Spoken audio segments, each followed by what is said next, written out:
I'm Cheryl. And I'm Naima. We're three Black moms.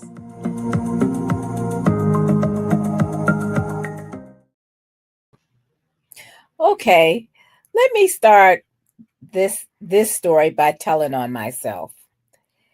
As the parent, and we were older parents of a single child, we became, and I know I did, all the things that we used to make fun of. Sarah had lots and lots of toys, and all her toys were loud. I never got the riding toy that she could just make little sounds by herself. I had to get her the loud one that made all kind of animal sounds. She had the dancing doll, which was a bribe after she got when she was potty training. And it was pretty much she kind of got a lot of stuff where you would walk into my house and say, "Why are there so many toys and this is all one child?" And I used to make fun of people who did that until I became that. But recently she and I went to Riverdance, and the three of us went to Alvin Ailey, and we were reflecting on how many times during her childhood she also had lots of experiences. Now, don't get me wrong, she also had a lot of lessons. She had piano, voice, dance, gymnastics, baton, um, ice skating briefly. She had a lot of things that some of them were expensive, gymnastics, dance, and some of them were not, like ice skating lessons or baton lessons. Those things weren't that expensive. But what she was talking about last week were all the times that we went and did things with her. And I asked her in preparation for this show, well, what do you remember? What did you like about those experiences? And she says, well, Dad used to take me to a lot of parks, and I like that because she said, don't let me be a hypocrite because I also got a lot of stuff too. But I used to work nights and Sean worked days. So when I would pick her up from daycare and bring her in sometimes, or before she went to daycare, I would bring her into work and he would take her home. And a lot of times he would stop by different parks on the way and let her play, blow off some steam. And she remembers those things fondly. Now she's in her mid 20s now, but I think that there are just a few toys that she remembers. Maybe the the Game Boy that we got her for when she was traveling, and she said because we didn't she didn't have a tablet. She was a little before the tablet kids. But sisters, I want to talk about all the things that we can give our kids that aren't expensive toys. And sometimes it's just spending the time with them. And that's what she remembers. And even now, that's what she wants to do.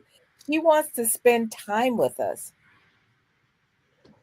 Yeah, I think The that is experiences that's the most. stay in your mind forever.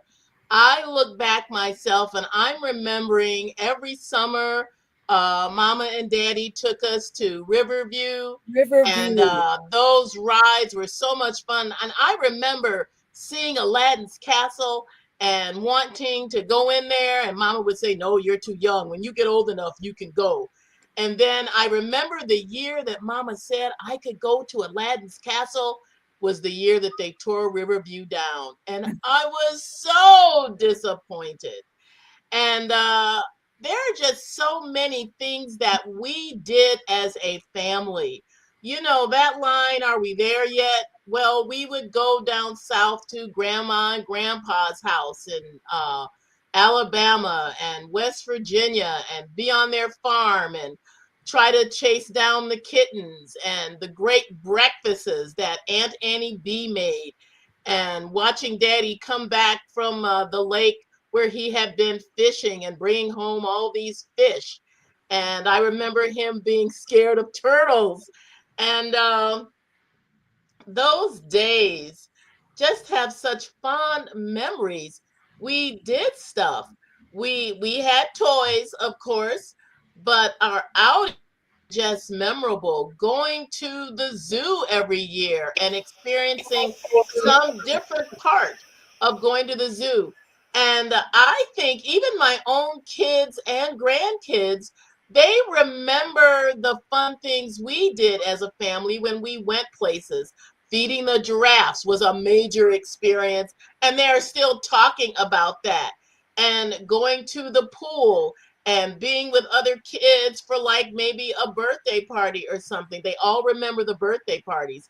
I remember there was this one with my grandson. He's still all into dinosaurs, and they had a guest come in with a giant dinosaur puppet on her arm, and she said, "Oh, this is a baby stegosaurus," and all the kids were all screaming and running around waiting to pet it.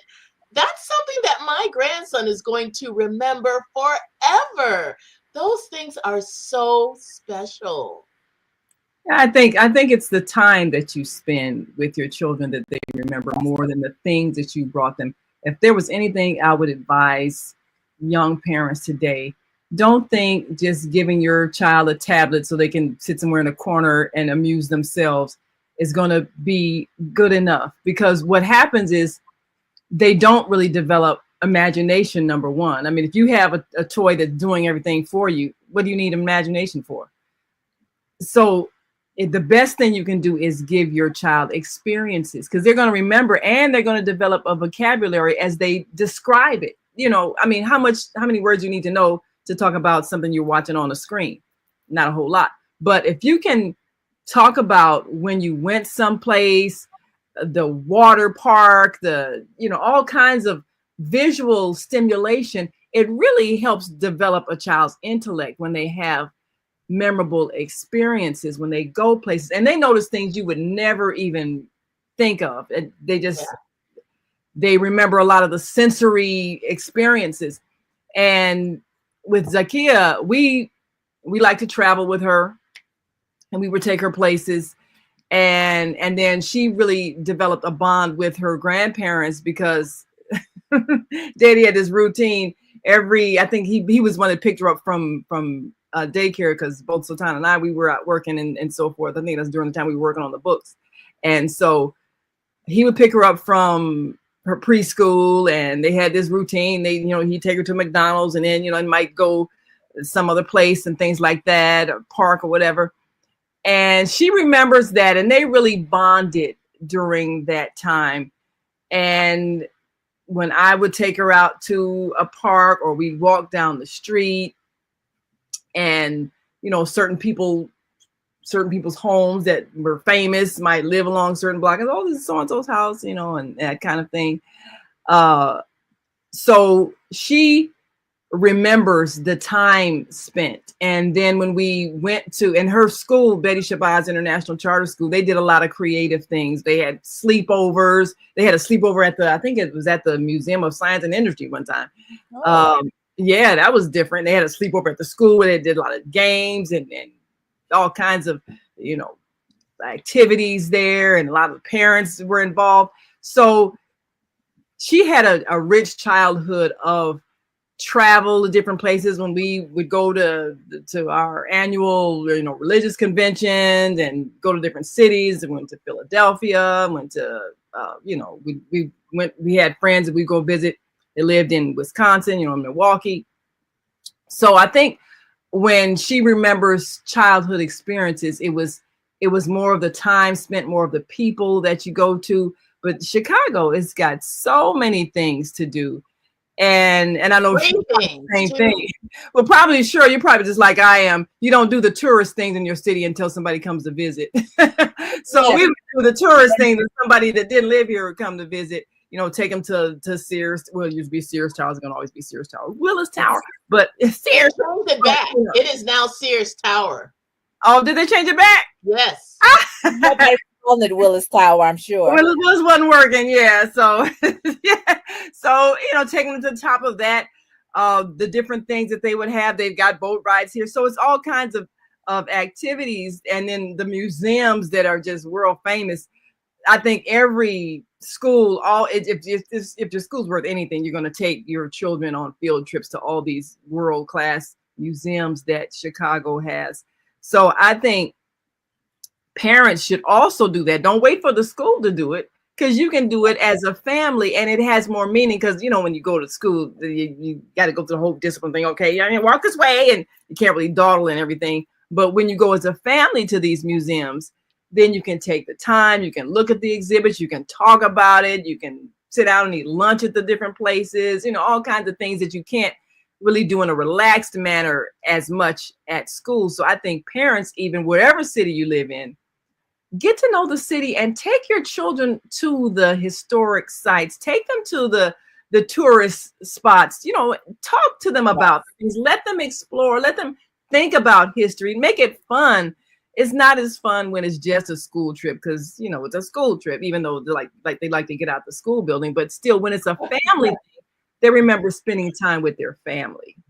And this is the thing, is that I would encourage people to do. And Barbara, you can back me up on this, because when you were living in Chicago with your kids, you would get passes from the library to different museums. And the reason why I bring this up is because I don't want to sound elitist, because museums can be very expensive. And I know that. And it was easier for me because we were both working and we were older parents and we were pretty established. But a lot of times, if you have more than one kid, it gets expensive. Well, spend a little more money, just a little bit more money, and it may be $200-300. And that's a lot of money. That's a lot of money. I'm not going to lie.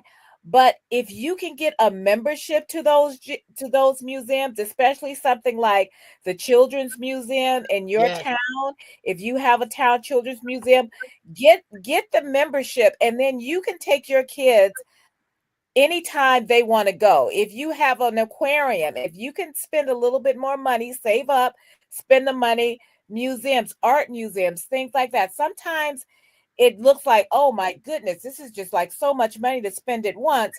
But I encourage you to do it if you can, because sometimes it's $30 or $40 just to get in for that one time.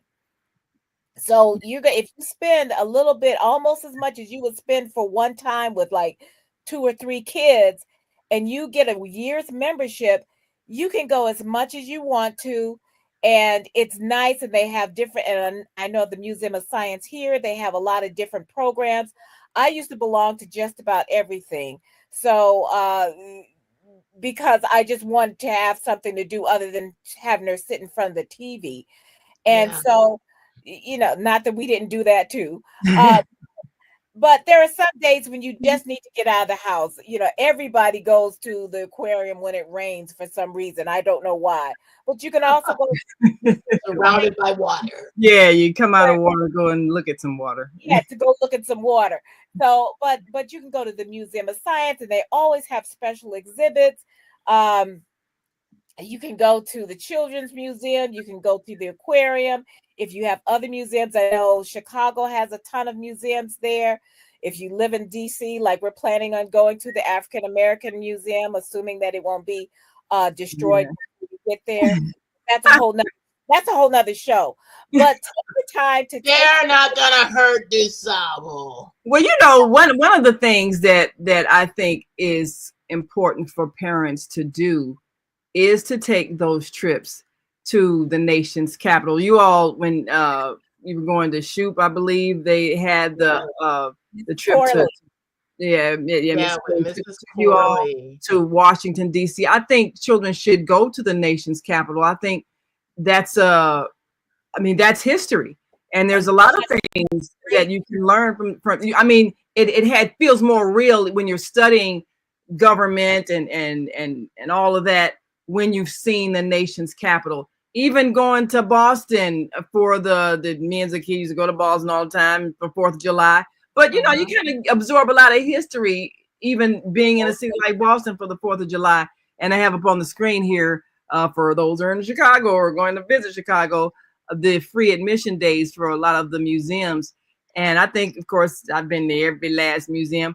But there are also a lot of free things that cities like Chicago have that you'd be surprised because you had, and I remember one year, I think Zakia was in college by that time, but it was great because Stevie Wonder came and did a free concert out in Grant Park.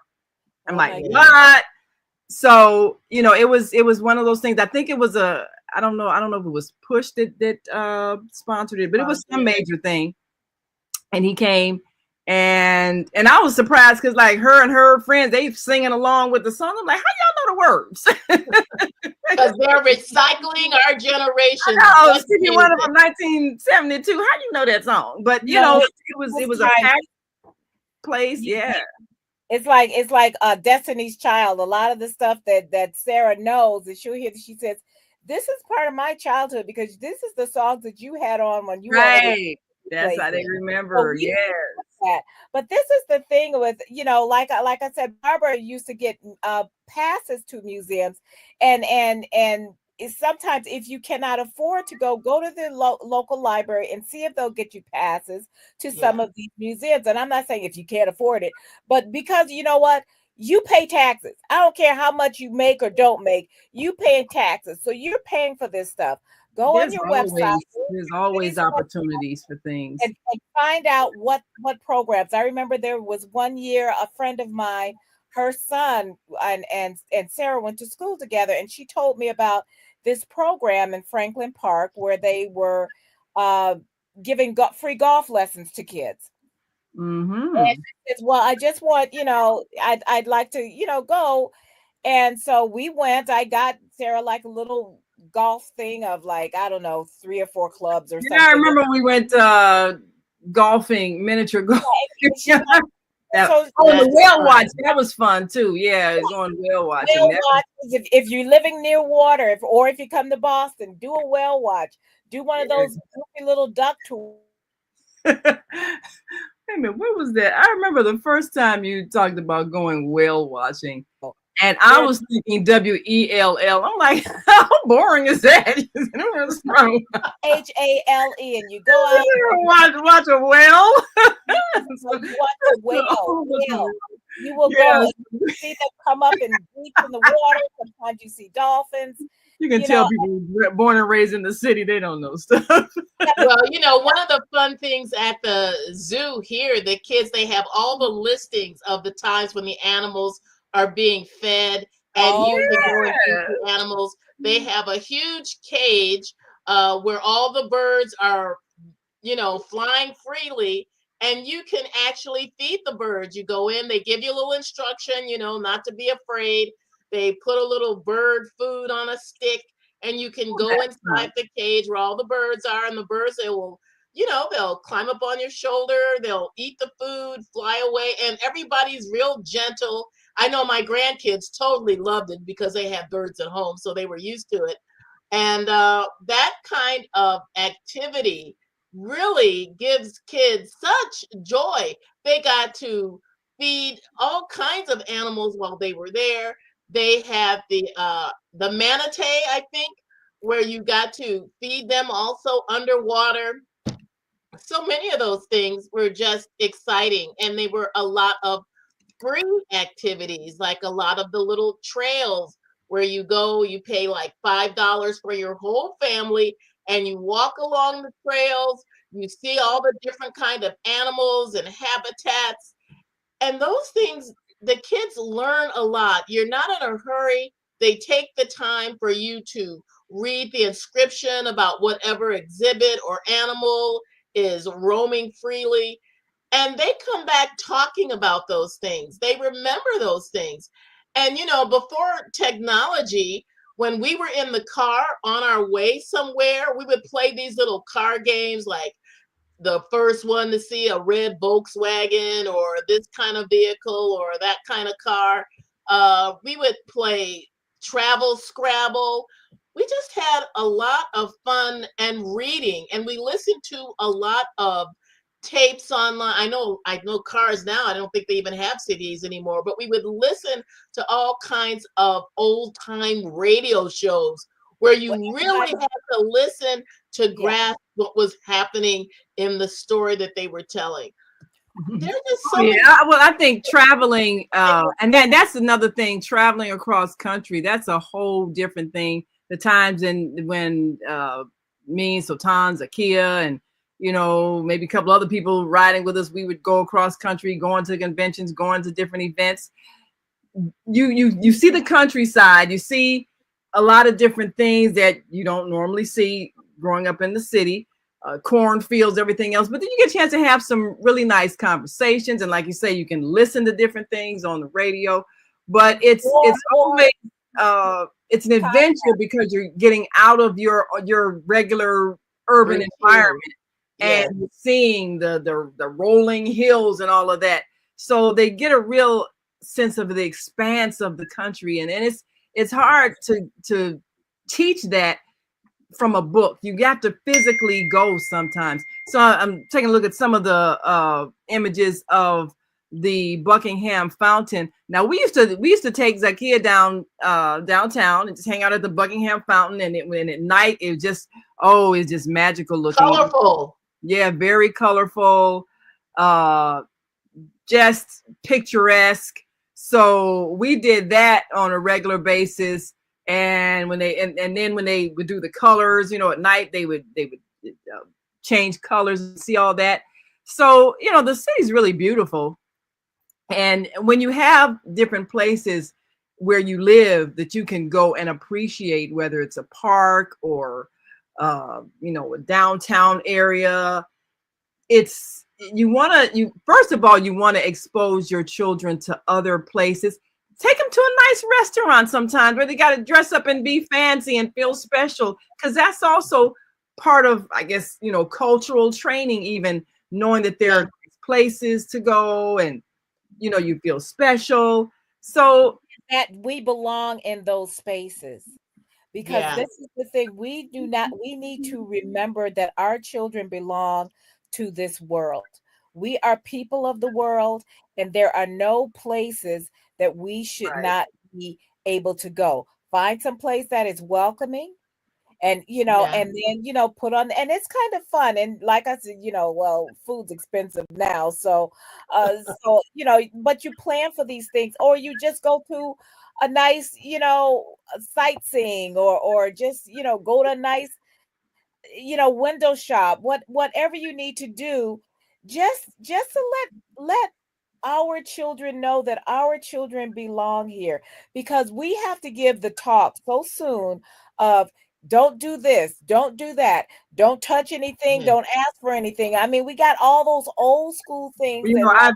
That's one thing we never did with Zakia. We never made her feel like she was you don't belong somewhere. Yeah, I never made her feel that way. She always felt like she belonged, and I'm sure that's probably why she had no problem getting on a plane, going halfway across the world with no fear at all. Because that was totally with her. And I was going to also say that the Navy Pier has a lot of free activities right there on the pier. You don't have to pay for everything. I don't know if they're still doing this, but in the summer, they would always have like this children's show on the stage and give little prizes, let kids be involved in their little events that they were doing. And those things, I took the kids to those things all the time, every summer. The kids just love that stuff, and they remember those things. Yeah. Stuff that didn't cost much. You'd be surprised at the detail that they remember about an event, and it'd be something you wouldn't even thought they would remember, but that would be some little odd thing, and they would remember. But we're also, because we are getting ready to get into summer, kids are going to be getting out of school in about a month or so. And remember, your local Y may have different programs. Libraries, a lot of times they have programs. So we're not looking for you to break the bank every time you go out. We're looking for, we're just saying that explore some of those things that they can go and, get an ice cream afterward. The park that has the sprinklers, have them get in their bathing suits, grab a towel and have them go and get wet up, those kinds of things. A lot of places have those, and we have just gotten so used to feeling like, oh, okay, you got this, sit down, watch something, don't think about this. And a lot of times you're not even thinking, because if you're tired when you come home from work, and Sarah said this, she says, I don't see how in the world you all did that, because when I'm out of We're work, I am energized by our yes. But youthful children. we were older parents, and I did not want us to be old parents for her. Yeah. So, yeah, Sean would get off of work, and he's done 8 hours or so, and he still had to take her somewhere. So he'd take her to the park. Then she'd go to 99 restaurant and sit and do her homework, and had her favorite waitress, and the whole thing. So we weren't big cookers, and I still ain't. He still does more cooking. But But those things that you remember the times, you remember maybe the time you did do a cookout in the backyard, or you remember, going to a friend's house for a cookout. You remember, all kinds of things. The thing is, they remember the times that they laughed. That's what impressed remember when they me. laughed, when they And Juneteenth is coming up. A lot of neighborhoods have special events for Juneteenth. I know here in Florida, they have like the market space where you can go. You see all of the different activities that are available for kids to participate in. Something as simple as face painting, because I've done face painting at these events, and the museum that is attached, where you see all of the historical African American inventors and physicians and architects. All these people are just lauded, and it's highlighted during the Juneteenth celebration. And it isn't just on that one day. They make it be a week or two long event, so everyone has a chance to go out and support their local businesses, meet other different entrepreneurs that are starting. I've gotten some of the best jewelry I've ever owned at these Juneteenth celebrations. And these things are often sponsored by different family groups in the neighborhood that have decided to get together to give their kids something different and unique and special during the summer months when they're out of school, and they want to give them some kind of routine that gives them good memories of their times at home. They're good memories of their times being out of school, things that they do that they don't ordinarily get to do. Yes. Yeah, that's true. Now, one of the things that you mentioned, Juneteenth, of course, we have the world famous DuSable Museum of African American History here, which I think is definitely a must. People should make sure their children have some wholesome history, especially if they are able to go and see some of the exhibits. And we of course do a lot of events at the DuSable Museum, but also that's a place that, well, we've done book signings there because they've carried our books, but they have a lot of special displays and events, performances, and even the grounds there.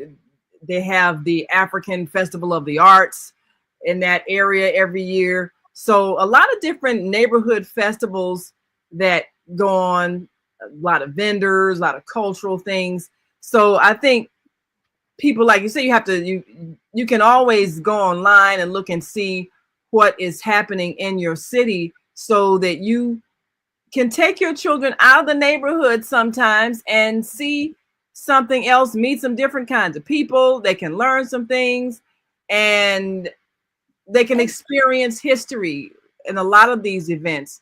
So, I think parents have to kind of see what's going on. Like you say, the summer's coming up. A lot of different things you can do. Do not have your children just sit at home and watching TV or sitting in front of a tablet. Do not do that this summer. They need to get out. I want to jump in because we do have to go. But I want to say also consider maybe a block party. I mean, you can get some of your neighbors together. It's usually not much for you to call the city and have them block off the street.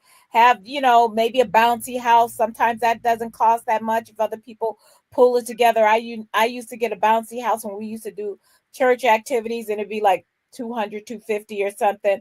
Things like that. The kids like, you just go out, make it safe for them to go out in the street. But like I say, I know we're out of time, but I just want to say, your kids want to spend that time with you, and you want to spend your time with your kids. So let's not think that it's always about money or things. Sometimes it's time and experiences.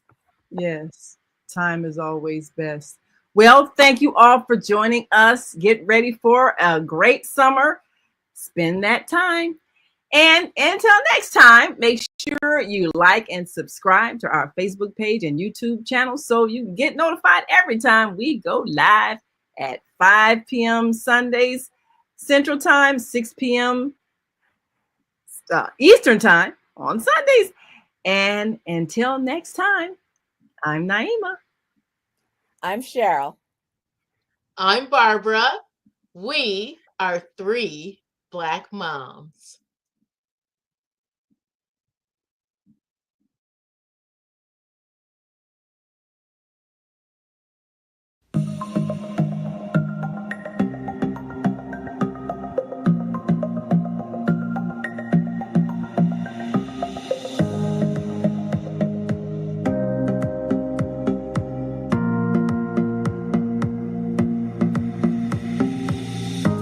Hi, I'm Barbara.